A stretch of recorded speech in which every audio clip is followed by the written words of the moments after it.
Les gars, l'homme le plus riche d'Afrique a décidé de parler de la Côte d'Ivoire et des problèmes qui font à ce que les Africains sont pauvres et resteront toujours dans la pauvreté.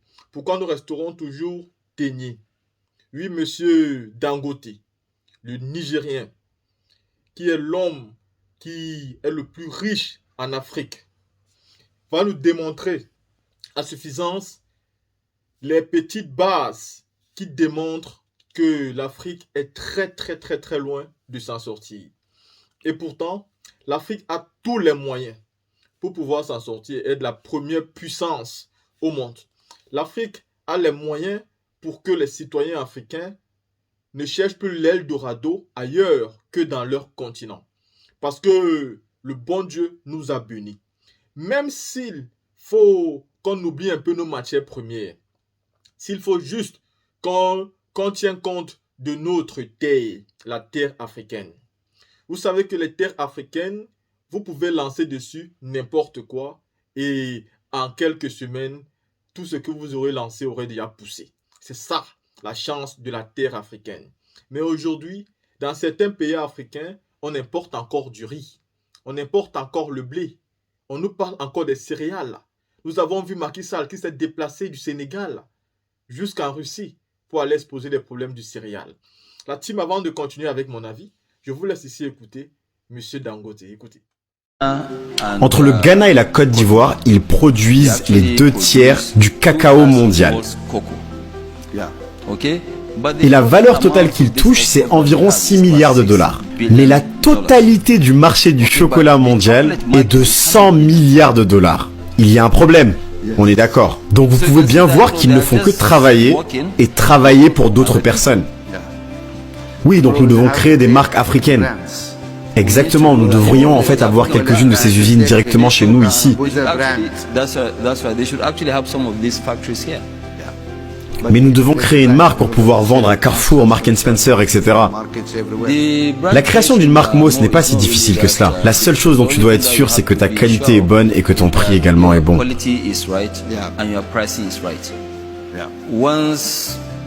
Une fois que tu as ça, personne ne regarde là où ça a été manufacturé. Parce que vous savez, la majorité des chaussures que vous achetez en Italie ne sont pas fabriquées en Italie.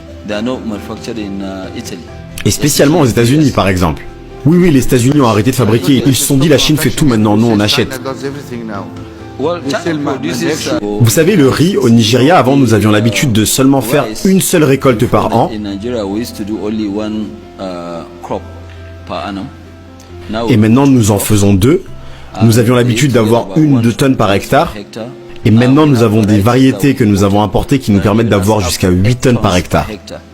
Donc une fois que vous avez tout ça, justement, cela va permettre de se rendre compte que l'agriculture, ce n'est pas un business pour pauvres. Tu peux en fait devenir riche beaucoup plus vite dans l'agriculture que dans n'importe quel autre business.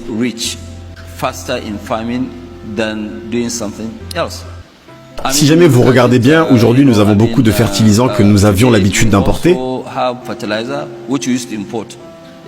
Donc ces types de fertilisants, maintenant nous avons des laboratoires que nous allons pouvoir tester et qui vont pouvoir te dire de quel type de fertilisant tu as besoin. Aujourd'hui, les gens utilisent le même fertilisant pour le haricot, pour le riz, pour le sucre. Donc ils ne différencient pas et en plus cela inclut le type de sol que tu as. Donc ils perdent de la performance. Pourquoi est-ce que dans ce cas vous ne créerez pas une sorte de guide pour pouvoir le faire? Vous êtes un expert dans le secteur de ce que je vois. Aidez-nous, autres pays africains, à apprécier la manière de le faire bien. Parce que nous avons besoin de repliquer ce que vous avez fait là-bas. Ou est-ce que vous voulez tout faire tout seul? Non, pas du tout. Dans ces cas-là, pourquoi est-ce que vous ne nous donnez pas les moyens de pouvoir dire aux gens, voilà comment est-ce qu'il faut le faire?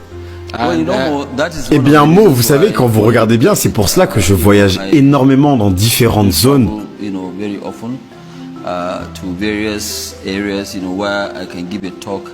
Où je peux aller et parler comme aujourd'hui, parfois à l'extérieur du Nigeria, parfois à l'intérieur du Nigeria, et dire à tout le monde, hey, regarde, tout cela est un mythe, rien n'est impossible, on peut le faire ensemble, nous en tant qu'Africains. Tout d'abord, ce que nous devons comprendre, c'est que dans tous les pays du monde, que ce soit la Corée du Sud, le Japon, les US, toutes ces économies ont été construites par leur propre indigence. Donc si jamais nous ne guidons pas en Afrique, l'agriculture a été la base de la variété de beaucoup de ces pays dont vous citez. Et ce n'est pas quelque chose de dépassé comme les gens le pensent. Non, non, ce n'est pas dépassé du tout. Après avoir écouté ce monsieur, vous convenez avec moi que les Africains ont toutes les cartes à main pour changer ce monde-là. Pourquoi nos présidents ne se décident pas finalement de tout mettre dans l'agriculture? Pourquoi les gouvernements ne créent pas des entreprises qui se consacrent spécialement à l'agriculture en embauchant des gens pour que nous puissions finir avec les problèmes premièrement alimentaires et même financiers?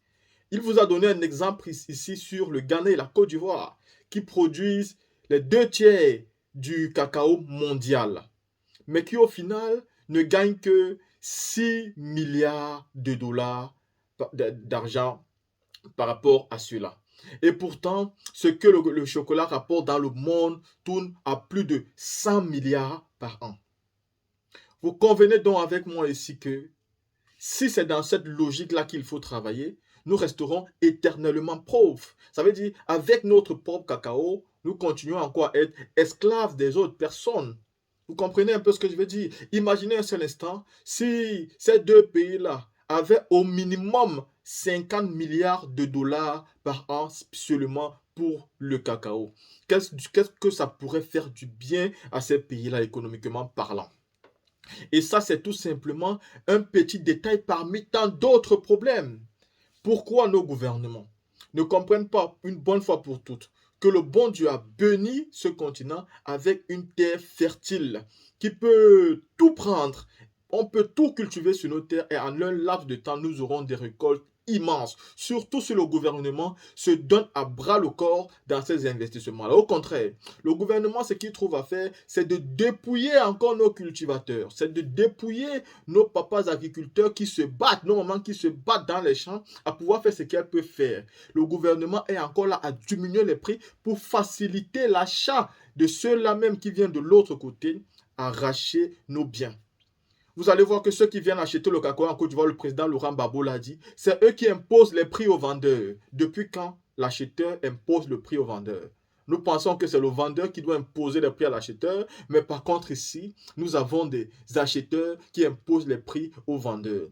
Ce sont des choses qui doivent radicalement changer. Et pour ça, il faut avoir des entreprises qui peuvent refabriquer, c'est-à-dire se servir de nos matières premières pour fabriquer des chocolats. Par exemple, quand on parle que du cacao, quand on parle de tout, nos matières premières, tous les ingrédients que nous pouvons cultiver chez nous, récolter chez nous, nous devons maintenant avoir des entreprises qui vont pouvoir, après les récoltes, les fabriquer, les passer dans des machines, dans des traitements, pouvoir créer jusqu'à la finition du produit pour que nous-mêmes, nous puissions les vendre. Et même s'il faut les exporter, nous devons les exporter déjà fin prêt, avec totalement les marques Made in Africa. Comme ça, nous pourrions donc gagner beaucoup plus, être mieux respectés, être mieux développés. Et dans tous les domaines, nous serons donc les premiers. Mais si nous continuons avec la stratégie que nous avons, nous allons toujours rester les derniers. Si l'homme le plus riche d'Afrique, c'est-à-dire l'homme là, qui a le plus compris comment se rendre riche en Afrique, vous parle comme ça, il a forcément raison. Oui, parce qu'il faut respecter ceux qui ont vécu, il faut respecter l'expérience.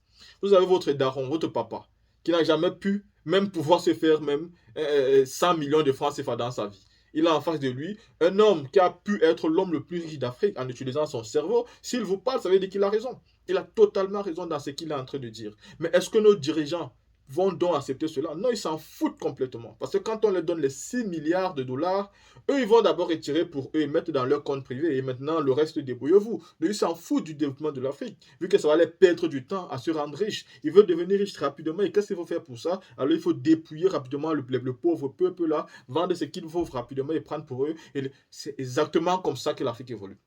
Il faut changer. Parce que l'agriculture peut sauver toute l'Afrique. La team, ceci étant dit, vous avez écouté cette vidéo comme moi. Dites-moi ce que vous pensez en commentaire et on se prend pour une prochaine vidéo.